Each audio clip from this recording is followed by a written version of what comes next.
We should kick off.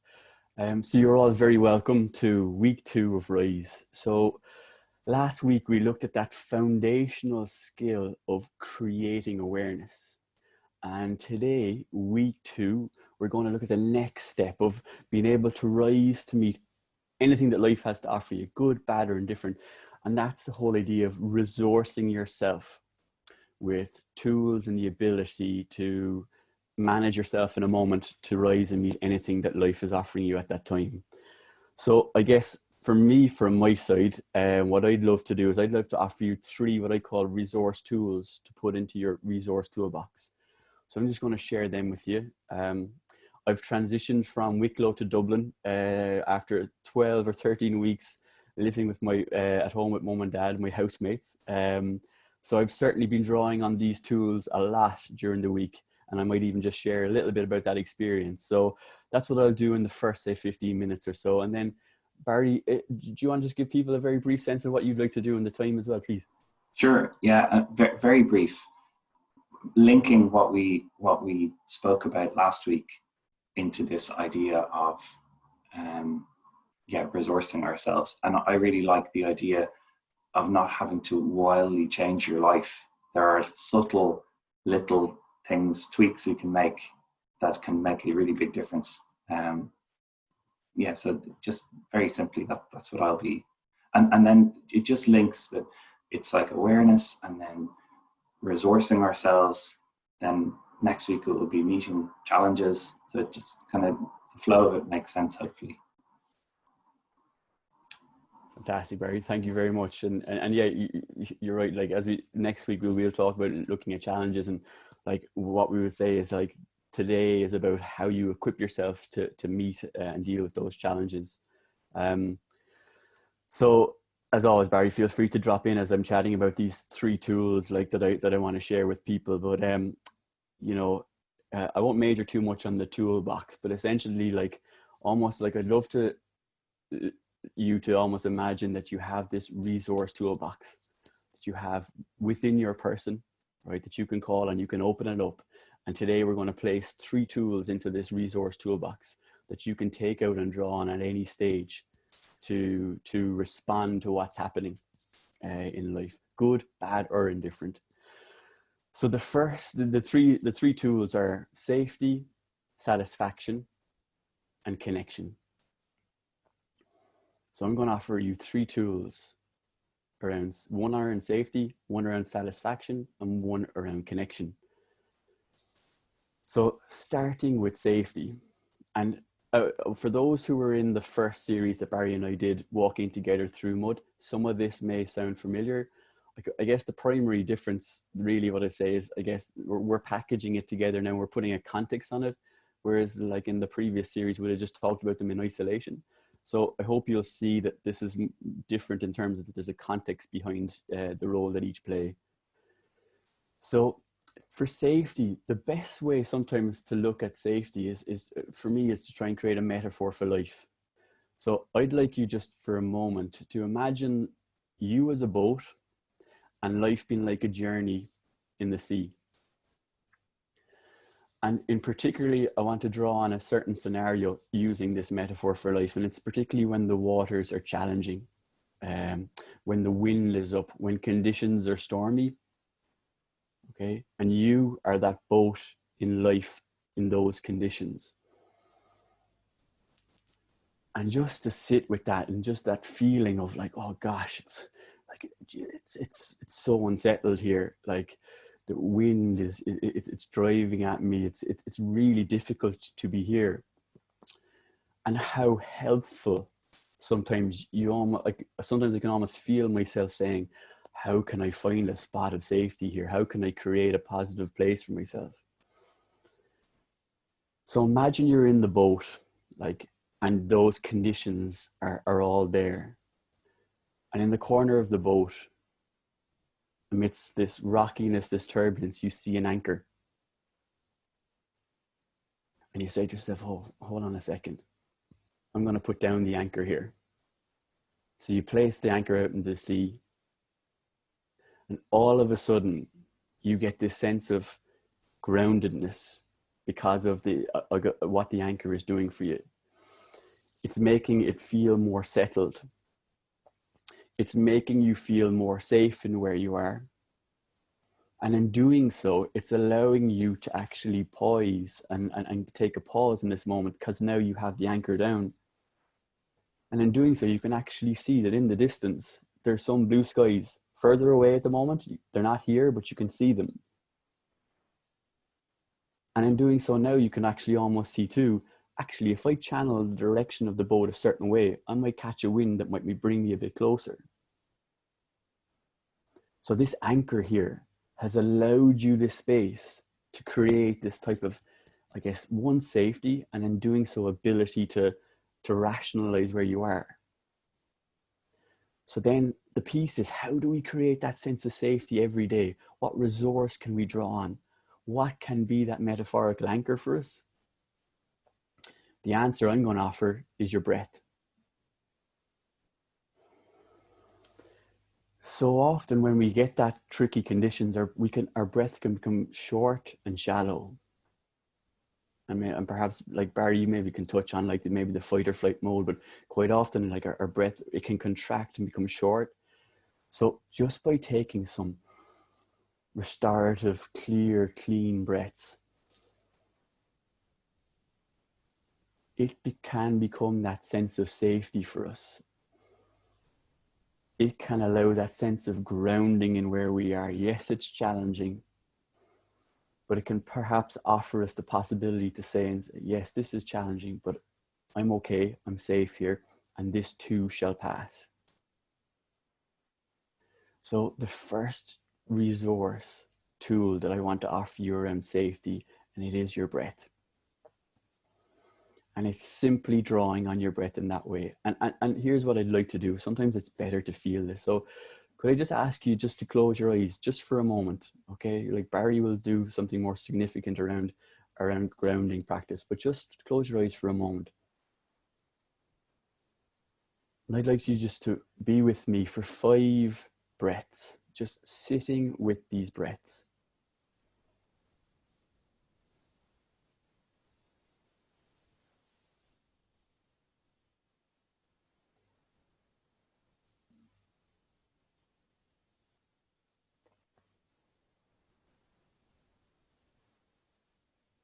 Feeling the sense of safety in your breath.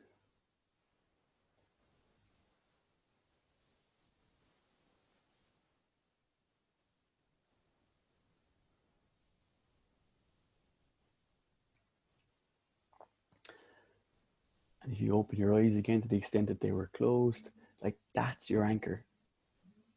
Just allowing you to get pause, to come back into the moment, no matter what's happening. And that's the first tool, and it's related to safety that I wanted to offer. The second tool that I wanted to share with you then is around satisfaction. So again, without going into too much of this, we as human beings, we are negatively biased. It's a fact, right? We have been negatively biased because of the earliest version of Slattery, of Lee, of your ancestors, because they experience way more negative emotions because they were in the wilderness, and the only real positive, the joy for them was surviving because of all the threats the wild presented them. So fear, sadness, anger, all those emotions were connected to them trying to respond and protect themselves in the wilderness so that they could experience the joy or survival. We have just evolved from our ancestors, and our mindset has that negative bias as well. So why am I setting that context in relation to satisfaction? Quite often, we can be more drawn to what we're dissatisfied with rather than satisfied with. So I don't know, do you ever find yourself thinking, if someone says, how's work going? That you might respond and go, well, to be honest, like I'm having a little bit of difficulty with such and such. Or, quite often we might just give a neutral sort of some level of acknowledgement to joy with saying, Irish, it's grand, but, and then we go into what we're dissatisfied by. And that's purely our negative bias playing out. I hope I'm not the only one who finds themselves doing that. So basically what we need to do, a really important resource tool, is our ability to actually sit and go, hold on a second now. My mind is wandering off into what I'm dissatisfied with, what's not working well. What is working well? What am I satisfied? What have I done that actually is satisfying at the moment? And giving yourself permission and space to think of that. The way in which I find works as a great tool around satisfaction is practicing gratitude, is giving yourself space as often as you can, just to sit back and kind of go, well, hold on a second now. What can I be grateful for today? You know, that gives me a sense of satisfaction. And, you know, sometimes Barry and I, we really love and rely, not rely is strong, but examples can bring things to life in a much better way than me just talking. So Barry and I were chatting before you came along, and I said to him, Barry, I had what felt like a very difficult day yesterday. Okay. The bank were supposed to do something. There was a delay that caused an issue with some other things that was relying on them doing what they were supposed to do.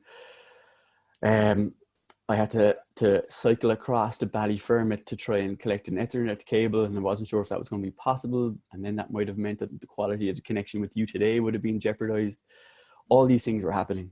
So come 8:30 yesterday, as I sat in Sandymount Strand, I would have defined yesterday as a very unsatisfactory day. And then I took out my gratitude journal and I said, just sit down for a minute now and just see what came up in the day that's reasons for satisfaction. And I wrote down 5 things that were profoundly positive in my day, both on a work context and on a personal context. Really profound. And it shifted my perspective on the day in that moment. It allowed me to create both a realistic and a positive perspective on the day. So my second offer to you around a tool for satisfaction is that practice of gratitude, of just checking in and saying, well, look, what do I have reason to be satisfied for in terms of what I've achieved, what I've put in place? And it can really shift the perspective you have on where you are in a moment in time. So that's the second tool that I want to offer you to explore for yourself in resourcing. That's around satisfaction. And then the last area is that I wanted to talk about a tool is connection. From our earliest days, and you can see it with babies, particularly infants, we have yearned connection. We have leaned on connection. From the earliest moments of our life, we'd seek the arms of a parent, of a loved one.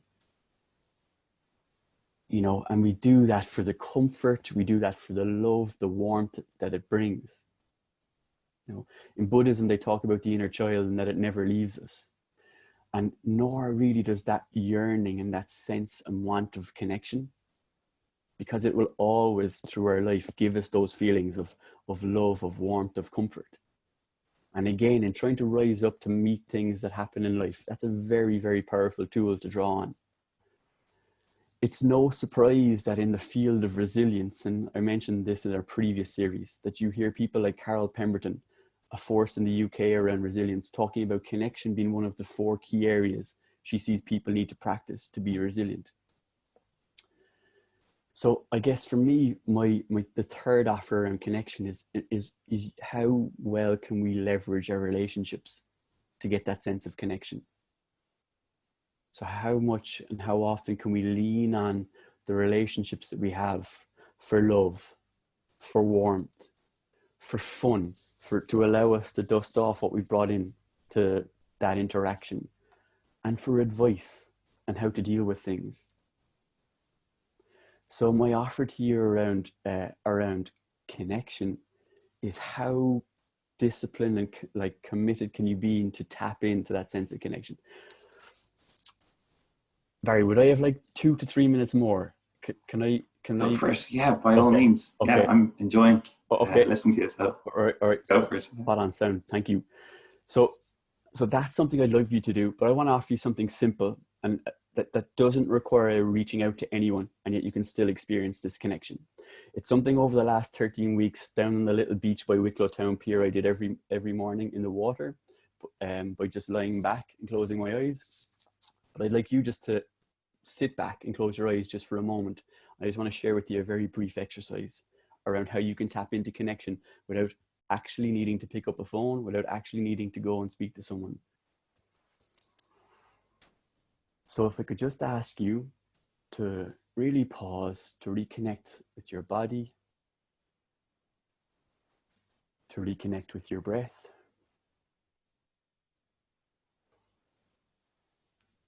and what I'd like you to do is to bring to mind someone you know and love, and someone who you really value the connection that you have with them.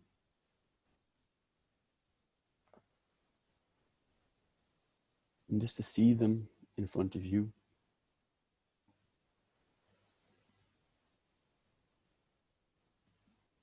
And I'd like you to offer this person that you know, love, and value the connection with them the following 4 phrases. So with them in your mind, offer them the following. May you be well. May you be safe.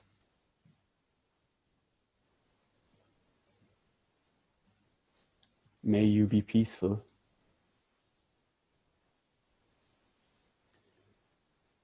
And may you be at ease.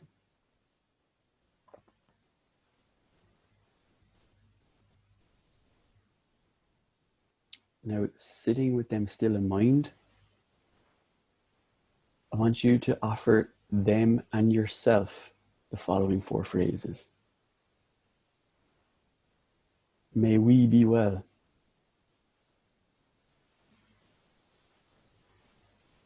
May we be safe. May we be peaceful. And may we be at ease.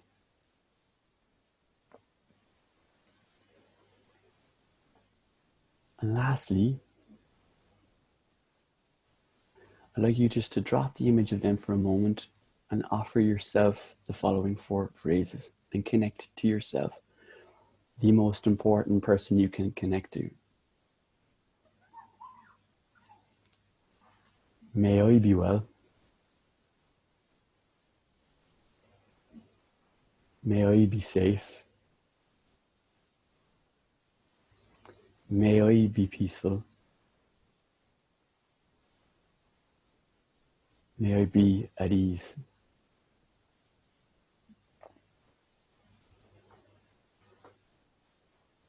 And when you're ready, just open your eyes. And I hope you have experienced some level of connection there. All I can say to you is, sitting there, lying back in the beach in Wicklow Town, I found that an really incredibly powerful way to feel a connection to the person or people I was calling to mind. And so the last tool is around tapping into that connection, either by actually reaching out to people or actually just using that exercise to feel that sense of connection. There is research that says that the people do feel in some way the will, the goodwill, the love, the connection that you're trying to offer out there. So 3 tools: safety or anchor, satisfaction or practice of gratitude, connection, commitment and discipline to tapping into the relationships, either the traditional way or the way I've just done there. The last thing before I hand over to Barry, and I offer an apology for taking more time than I was supposed to, is if you ever think of tools in a toolbox that you've tried to take out and which ones have been more effective than other, it's the sharp tool. The sharpened tool is the one that's most effective. The blunt tool really won't do much for you, and you'll have to work very hard to make it effective. How do you create sharpness across these 3 tools? 1 word: practice. we can have a very nice chat here. You can leave at 9, you can leave at 9:30. Say, do you know what, John, that was really lovely. They sound like 3 nice tools. And they can go into a toolbox that goes into a metaphorical cupboard and that you rarely draw out. They will become blunt.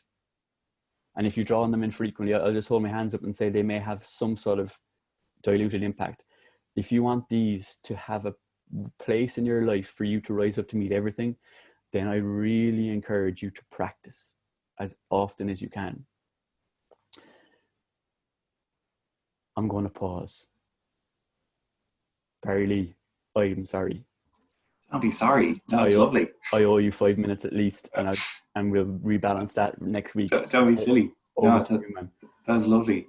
Yeah, and I'll pause for a second as well, because there's no need to rush, you know,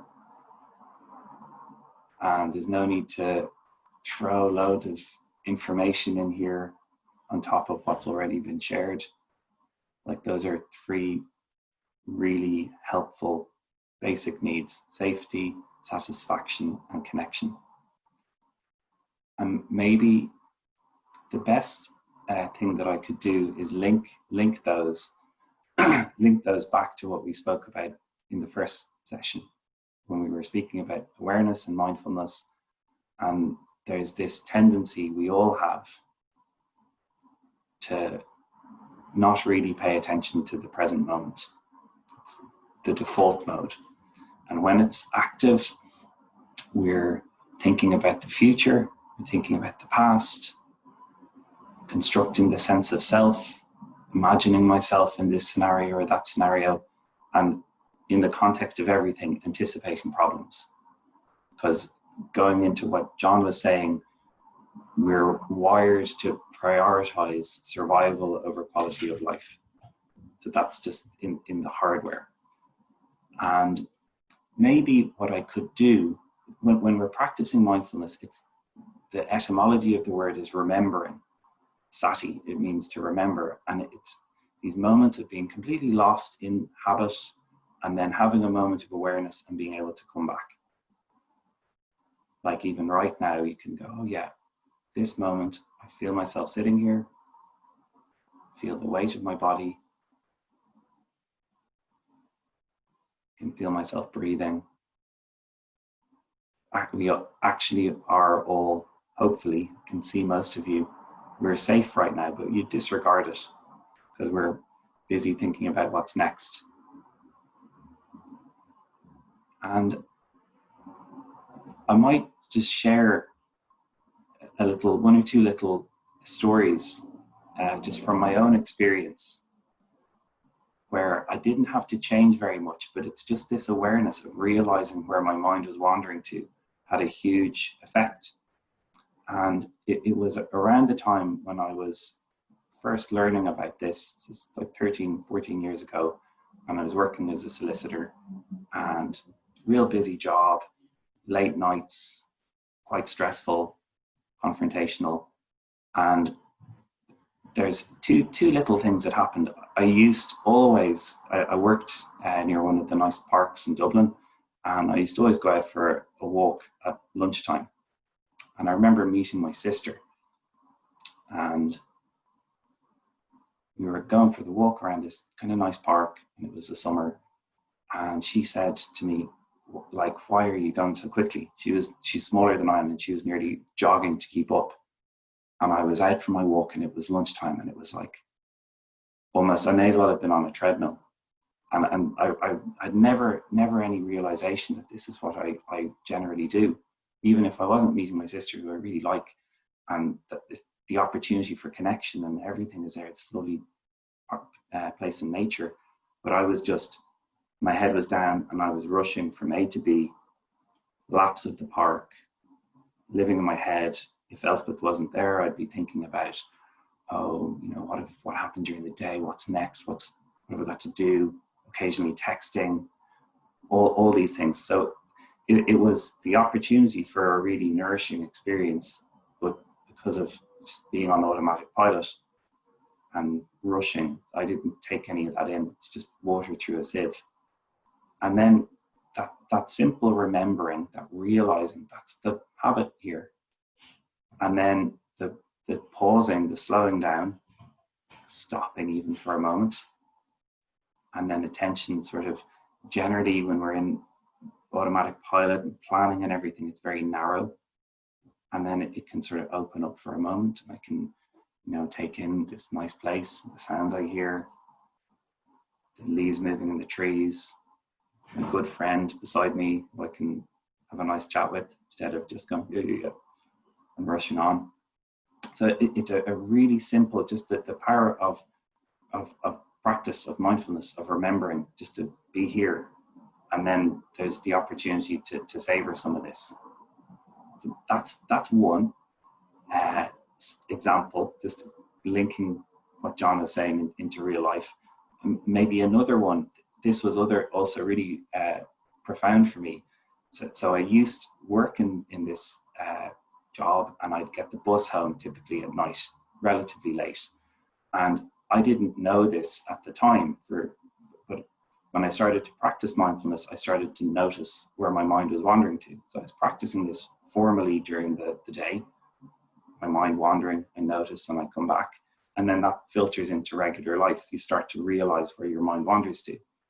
And I would sit in the bus, and without choosing this, I would relive the day in an aggressive way where I'd be thinking about what was said and, well, I should have said this. And I'd sort of have these imaginary rows. Maybe am I the only one who does this? You have these imaginary rows in your mind where you'd be like, yeah, and then I pull out the trump card and there, and very adrenaline-y, a little bit of a buzzy feeling, and completely unconscious. And then having that realization, oh yeah, didn't feel safe at all. The opposite. It's real threat mode. And recognizing that pattern is so helpful. Even noticing, oh yeah, I've drifted.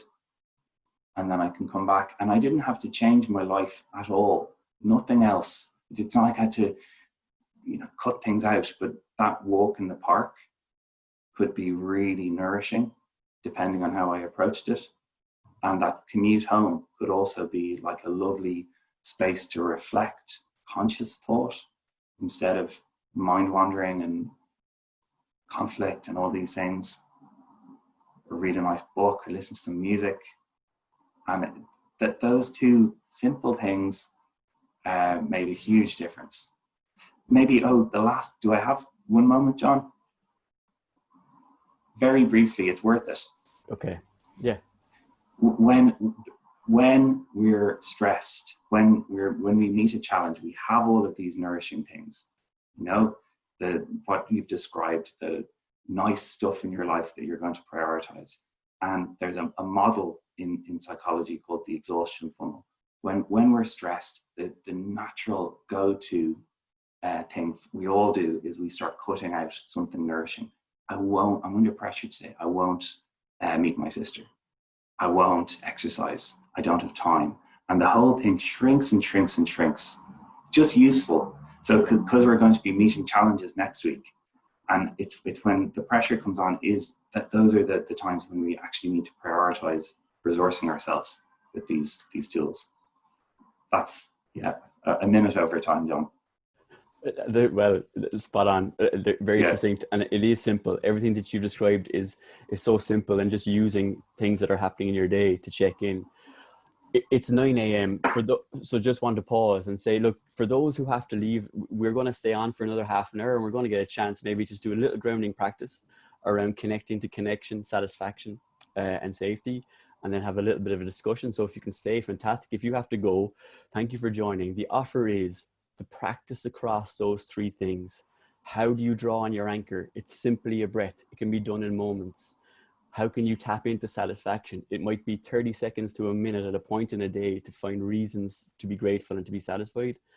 And lastly, how do you tap into those relationships that you value and have a huge connection from, by reaching out to them to say hello, to have a conversation, or just by offering them that the way we did today? So they will be the three things that I encourage you to practice between now and when we meet next Friday. So if you do need to leave, thank you so much. If you can stay, brilliant. And we'll yeah, for those who have to go, we'll see you next week. And for those who stay, we'll just give it a moment and just let those who have to leave to do so.